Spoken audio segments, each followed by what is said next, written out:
नमस्कार, हम हैं अमन और स्वागत करते हैं आप सभी का बायो अमन पॉइंट पर।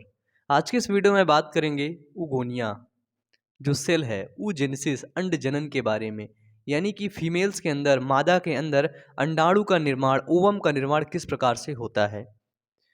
जैसे कि आप लोगों ने पढ़ ही लिया है, मैंने आपको पढ़ाया है स्पर्मेटोजेनेसिस कि पुरुष में मेल में स्पर्म का निर्माण किस प्रकार से होता है।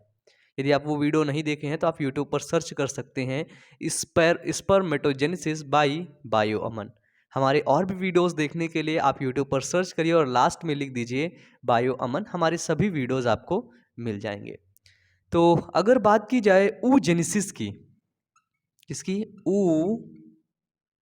ऊजेनेसिस की, जिसको बोलते हैं अंड जनन। ऊजेनेसिस के कई फेज होते हैं, है ना।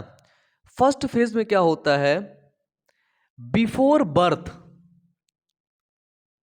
बिफोर बर्थ यानी कि गर्भावस्था में ही, जब मादा, समझ रहे हैं, जो संतति उत्पन्न हो रही है यदि वो मादा है तो मादा गर्भावस्था में ही, गर्भावस्था में ही क्या करती है? वो ऊगोनिया सेल का निर्माण कर लेती है। ऊगोनिया सेल, कौन सी सेल? तो ऊगोनिया सेल का निर्माण कर लेती है। ऊगोनिया को हिंदी में बोलते हैं अंड जननी सेल, है ना, अंड जननी कोशिका। और सबसे महत्वपूर्ण और ध्यान देने वाली बात यह है कि ये जो अंड जननी कोशिका होती है ये 2n होती है। क्या होती है? 2n मतलब द्विगुणित होती है। इसके अंदर क्रोमोसोम कितने होते हैं? तो वो होते हैं 46। क्या होते हैं? 46।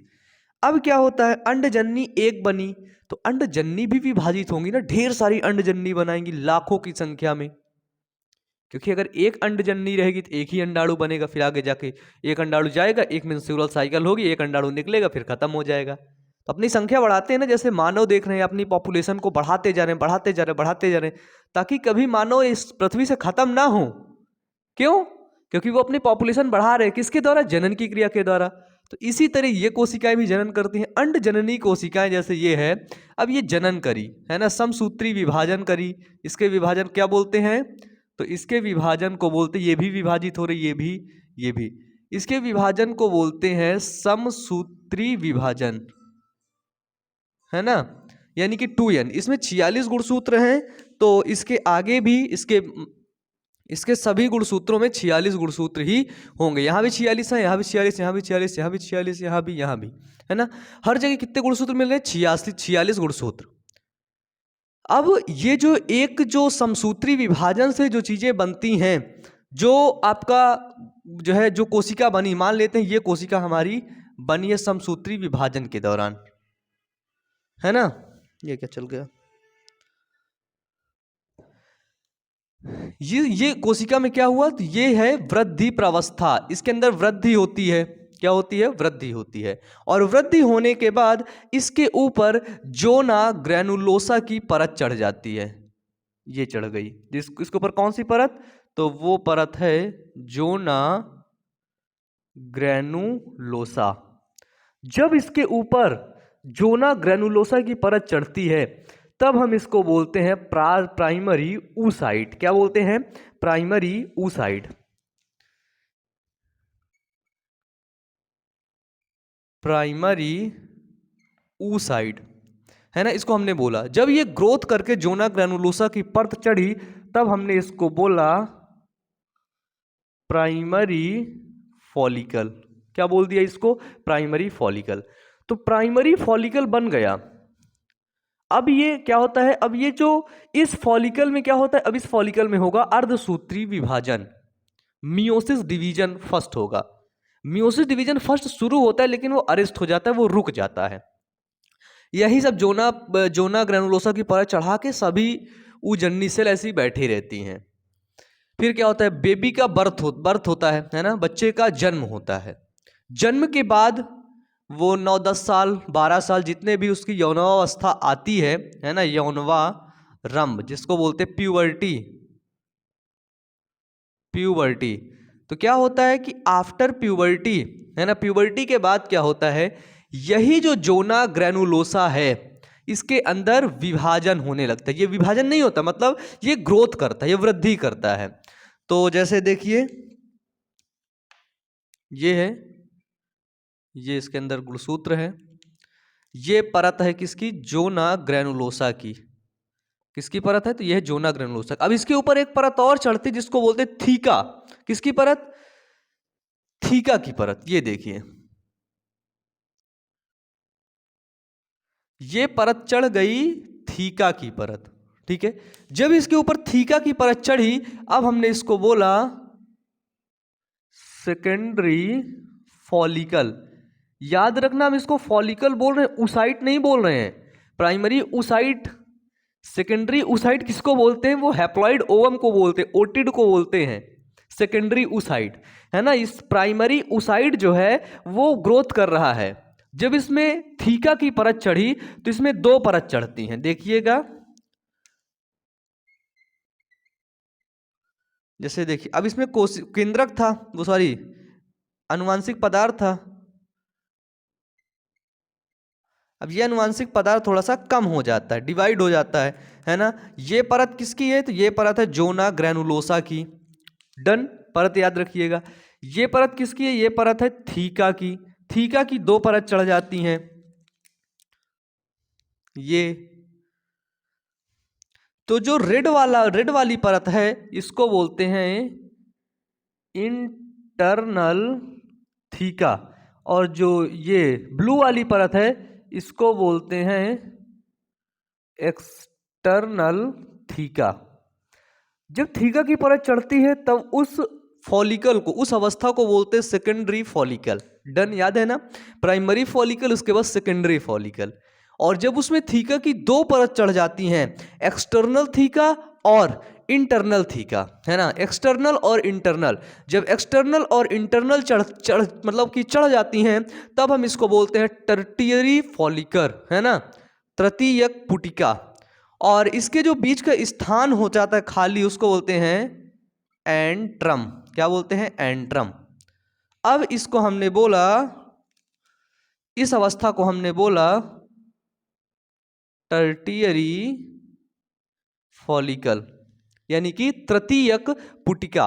प्राथमिक पुटिका, देखो प्राइमरी उसाइड को बोलते हैं प्राथमिक अंडक, है ना, इसको बोलते हैं प्राथमिक पुटिका। फिर इसको द्वितीयक पुटिका, अंडक नहीं बोल रहे इसको, फिर इसको तृतीयक पुटिका। डन। अब क्या होता है, ये जो है तृतीयक पुटिका है, इसी को हम लोग, ये जो अवस्था है इसी को हम लोग जानते हैं ग्राफियन फॉलिकल। इसी अवस्था को हम लोग बोलते हैं कि ये ग्राफियन फॉलिकल है ना, ग्राफियन पुटिका है। डन, ग्राफियन पुटिका याद आई आपको, बताइए। ऐसा चित्र जब मैं आपको मानव जनन पढ़ा रहा था तो ऐसा चित्र आपको बना के बताया था। यहाँ पे होता है ग्राफियन पुटिका, फिर यहाँ पे कार्पस ल्यूटियम बनता है ना, फिर ओवुलेशन होता है। बताइए ग्राफियन पुटिका याद आई कि नहीं, नीचे कमेंट बॉक्स में कमेंट करके बताइए। हैं, बन गई है ग्राफियन पुटिका। अब हम देखते क्या होता है। अब बिल्कुल सातिर दिमाग से देखना, इसको पहले अच्छे से एक बार देख लो, रिकॉल कर लो। रिकॉल कर लिए, ग्राफियन पुटिका जब बनती है ना, तब हम बोलते हैं कि ये अंडोत्सर्ग की क्रिया होगी, है ना, किसकी, अंडोत्सर्ग की, जिसको इंग्लिश में बोलते हैं ओवुलेशन, है ना, अंडोत्सर्ग की क्रिया। यानी कि जब मादा में पहली बार अंडोत्सर्ग होता है, फर्स्ट टाइम जब मेंस्ट्रुअल साइकिल होता है, तो उसको बोलते हैं मिनार्की। क्या बोलते हैं, मिनार्की। और ये जो मेंस्ट्रुअल साइकिल होता है ये स्टॉप हो जाता है, तो उसको बोलते हैं मीनोपॉज। डन। तो जब फर्स्ट टाइम उसको मिनार्की हो रहा होता है, मिनार्की होगा फर्स्ट टाइम, क्या हमेशा जब उसको जो है मेंस्ट्रुअल साइकिल होगा तो उसमें यही ग्राफियन फॉलिकल, यही फॉलिकल एक ग्रोथ करके यहां पर पहुंचेगी, ग्राफियन फॉलिकल बनाएगी। जब ग्राफियन फॉलिकल बनेगा, ओवुलेशन होगा ना, तो दो चीजों का निर्माण होगा, है ना, देखना अभी। ये देखिए, एक ये और एक ये। हमने इसको बोला कि ये है कार्पस ल्यूटियम, है ना। इसको हम हिंदी में बोलते हैं ध्रुवी पिंडक। क्या है? इसको बोलते हैं ध्रुवी पिंड या ध्रुवी पिंडक। ये क्या है हमारा? ये है हमारा ओटिड, है ना, हैप्लॉइड ओटिड। ओटिड है जिसको हम लोग अंडाणु के नाम से जानते हैं। अब हमने इसी को बोलते, ये जो कार्पस ल्यूटियम निकला, जो ये बचा है ना, इसी को हम लोग बोलते हैं, समझना, इसी को हम लोग बोलते हैं सेकेंडरी ऊसाइट, नॉट फॉलिकल। तो फर्स्ट ऊसाइट, प्राइमरी ऊसाइट हमें यहां पर देखने को मिला है, बताइए, और सेकेंडरी ऊसाइट हमें यहां पर देखने को मिला। तो हमने अच्छे तरीके से समझ लिया कि प्राइमरी ऊसाइट यहां पर था, है ना, फिर primary oocyte primary follicle, secondary follicle और टर्टियरी फॉलिकल में बदला। यही जो जोना ग्रेनुलोसा की ये जो परत है ब्लैक वाली, यही परत आगे जा करके ग्रोथ करके जोना प्लेसूडा की परत बनाती है। यही अंडाणु के बाहर की जो परत होती है वही परत को बनाती है। ये ओटिड हमने देख लिया, है ना, इसको बोलते हैं सेकेंडरी ऊसाइट, है ना। इसको अब हम देखते हैं बड़ा करके। जैसे देखो ये है, इसके अंदर ये इसका केंद्रक है। क्या है? केंद्रक है। अब इसके बाहर की एक दीवार है जिसको हमने बोला प्लाज्मा मेम्ब्रेन। क्या है? इसको हमने बोला प्लाज्मा मेम्ब्रेन, प्लाज्मा मेम्ब्रेन। इसके बाहर एक दीवार है, फिर इसके बाहर एक दीवार है, ठीक है। जो प्लाज्मा मेम्ब्रेन की जो बाहर की तरफ दीवार है उसको बोलते हैं जोना प्लेसूडा। क्या बोलते हैं उसको? जोना प्लेसूडा। जोना प्लेसूडा के बाहर भी एक, ये देखो ऐसी संरचना होती है, इसको बोलते, ये है जोना प्लेसूडा, ये है प्लाज्मा मेम्ब्रेन। प्लाज्मा मेम्ब्रेन को परविटेलाइन मेम्ब्रेन के नाम से भी जानते हैं। कौन सी? परविटेलाइन मेम्ब्रेन। और यहाँ पर जो स्पेस होता है प्लाज्मा मेम्ब्रेन के पास उसको बोलते हैं परविटेलाइन स्पेस। क्या बोलते हैं? परविटेलाइन स्पेस। तो कभी कंफ्यूज मत होना, है ना। जोना प्लेसूडा की ये जो बाहर एक परत चढ़ी होती है वो होती है कोरोना रेडिएटा की। किसकी? कोरोना रेडिएटा की। तो सबसे बाहरी परत कौन सी है? वो है कोरोना रेडिएटा। बताओ, कोरोना आया ना? कोरोना कहां से आक्रमण कर रहा था? बाहर से, यानी कि नाक से। नाक से घुस जाता था, हमारे लंग्स में पहुंचता था, फिर हमको मार देता था, है ना। ऐसे ही होता था ना। तो बाहर कौन है? अंडाणु के बाहर कौन है? बोलो, कोरोना रेडिएटा। कौन है? Corona radiata. कंफर्म है ना? अगर तुम्हें समझ नहीं आया ना तो मैं समझूंगा कि मैं तुम्हें समझा नहीं पाया, है ना।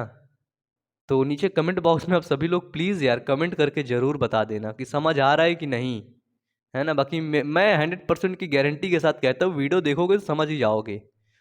तो यहाँ पर बाहर की परत कौन है? बोलो मेरे साथ, बोलो बोलो बोलो, एक बार बोलो। बाहर की परत कोरोना रेडिएटा। फिर से बोलो, बोलो एक बार, कोरोना रेडिएटा।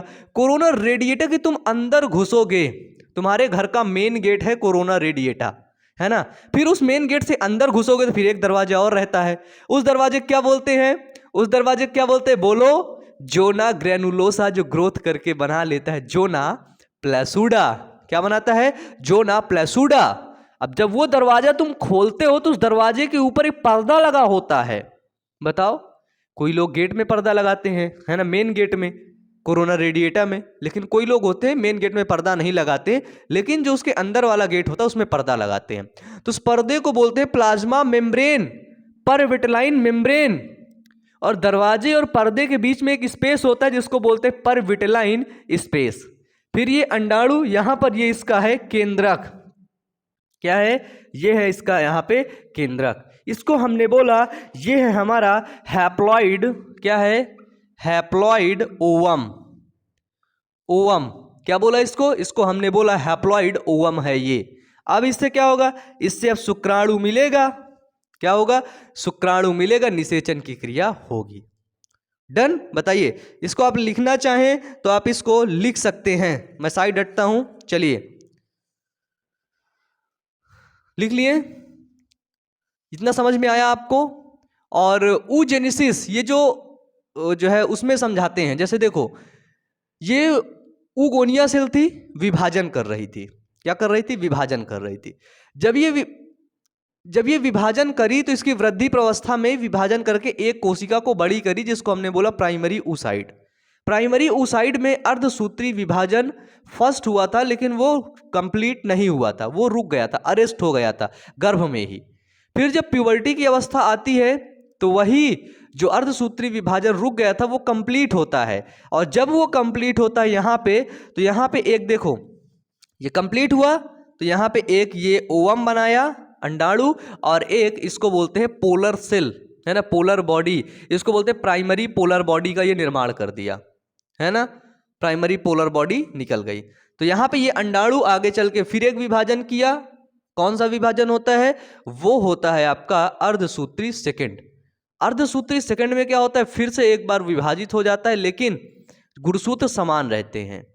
जब अर्धसूत्री सेकंड होता है तो हमारा पूरा अंडाणु का निर्माण हो जाता है और सेकेंडरी पोलर बॉडी बन जाती है। इसको बोलते हैं हैप्लॉइड ओवम।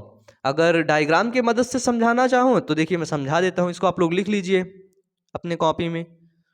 चलिए इसको मिटा देता हूँ मैं, है ना, यहाँ से।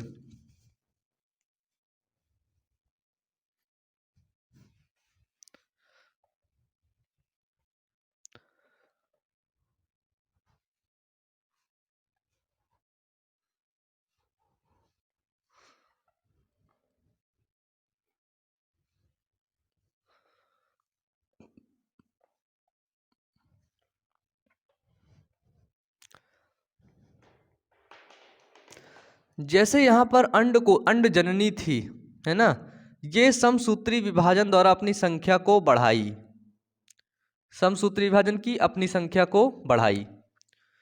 जब ये समसूत्री विभाजन करके अपनी संख्या को बढ़ा रही होती तो ये कई लाख होती है, लेकिन यौनवारंभ के समय ये 60,000 से 80,000 ही बचती है।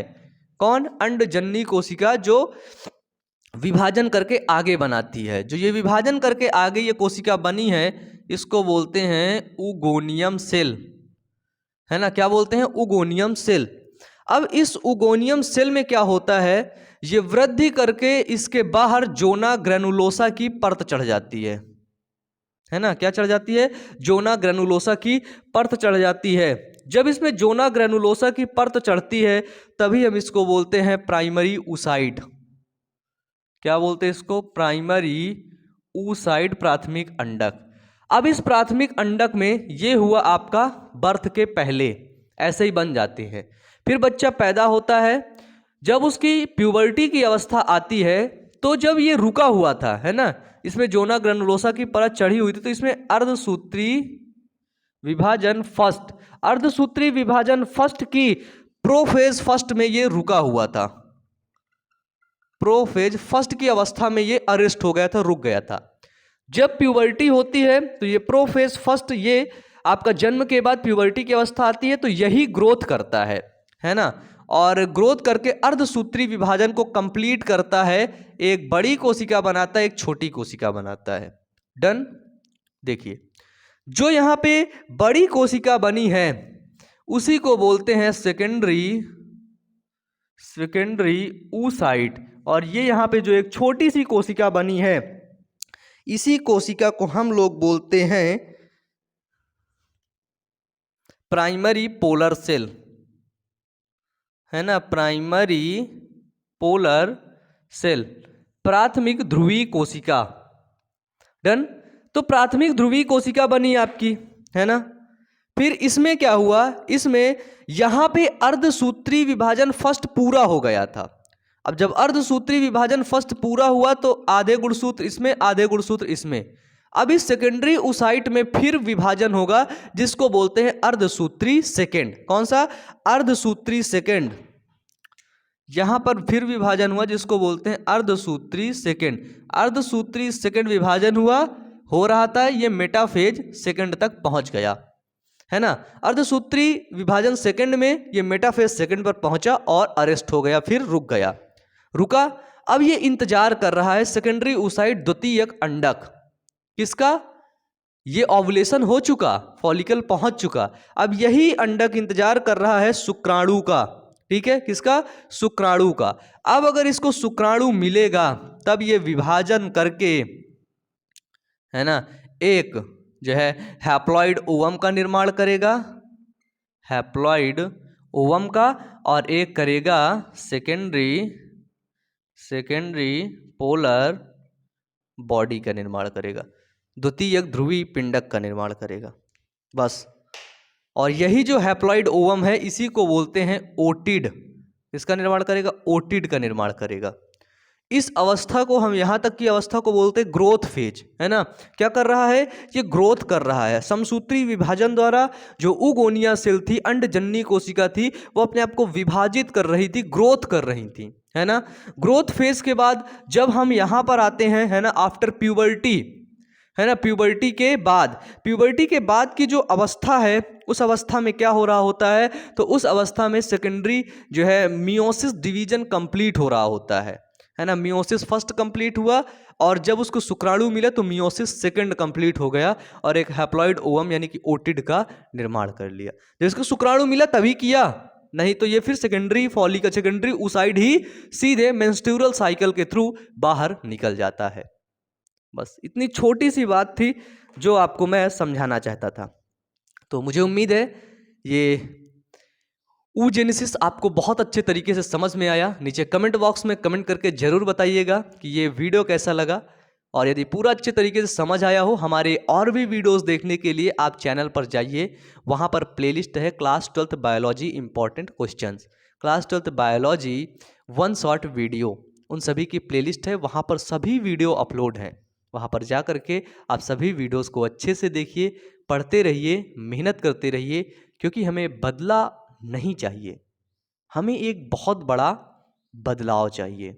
हम जो सीख रहे हैं, हम जो पढ़ रहे हैं, उसको हमें बहुत अच्छे तरीके से सीखना है, और उसको हमें अपने जीवन में जो है इम्प्लीमेंट करना है, उसको लागू करना है। हमें पढ़ के छोड़ नहीं देना है कि हमने पढ़ा, चीज़ों को हम छोड़ दिए। आपको पता होना चाहिए कि पढ़ना एक अलग बात होती है ना, पढ़ा लिखा होना एक बहुत जो है साधारण बात है, लेकिन समझदार होना एक बहुत बड़ी बात होती है। तो हम सभी लोगों को ना पढ़ा लिखा होना तो है ही है, हम तो पढ़े लिखे हैं ही हैं, लेकिन हमें अब समझदार होना है ना। हमारी जो अंडरस्टैंडिंग, समझने की क्षमता है ना, जो अंडरस्टैंडिंग लेवल है, उसको थोड़ा बड़ा करना है, उसको सुधारना है।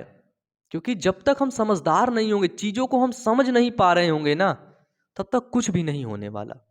और देखिए, अपने जीवन में मेरी एक बात याद रखना, और इसको पूरी जीवन फॉलो करना, कि तुम्हारा जिस व्यक्ति से कोई काम नहीं है, समझ रहे हो, यानी कि जैसे आप मेहनत कर रहे हो, जैसे आप पढ़ाई कर रहे हो, या किसी भी फील्ड में एफर्ट्स कर रहे हो, मेहनत कर रहे हो, कभी भी ऐसे व्यक्ति से मत मिलना, ऐसे व्यक्ति से बातें मत करना जिससे बात करने पर आपका मूड खराब हो, या फिर आपका समय खराब हो, या फिर आपकी प्रोडक्टिविटी कम हो जाए।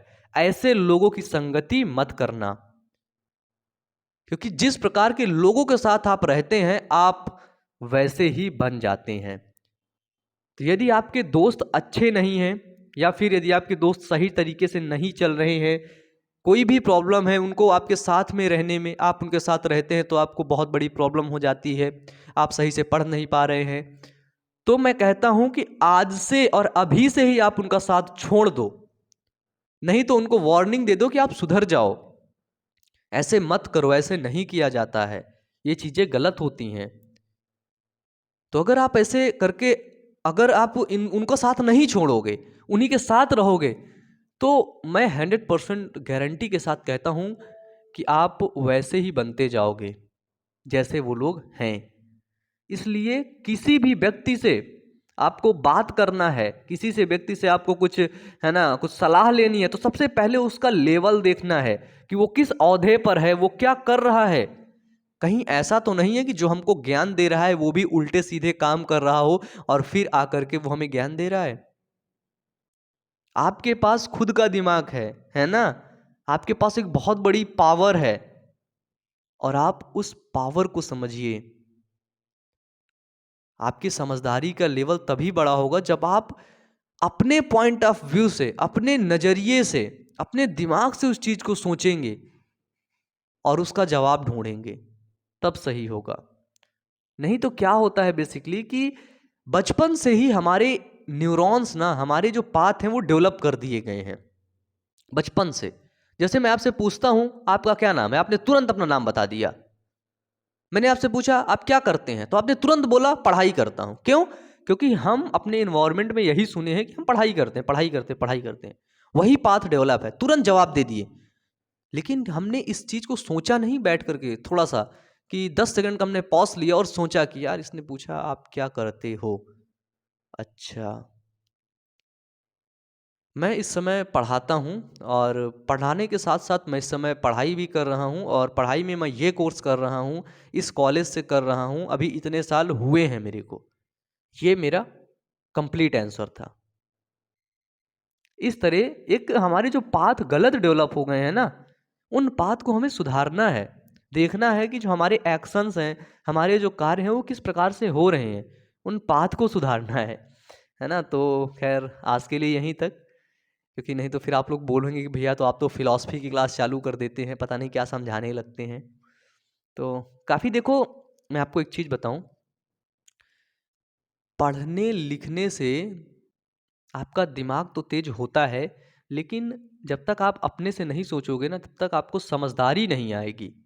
इसलिए आपको अपने दिमाग से थोड़ा सा सोचना है ना, खुद से काम लेना है।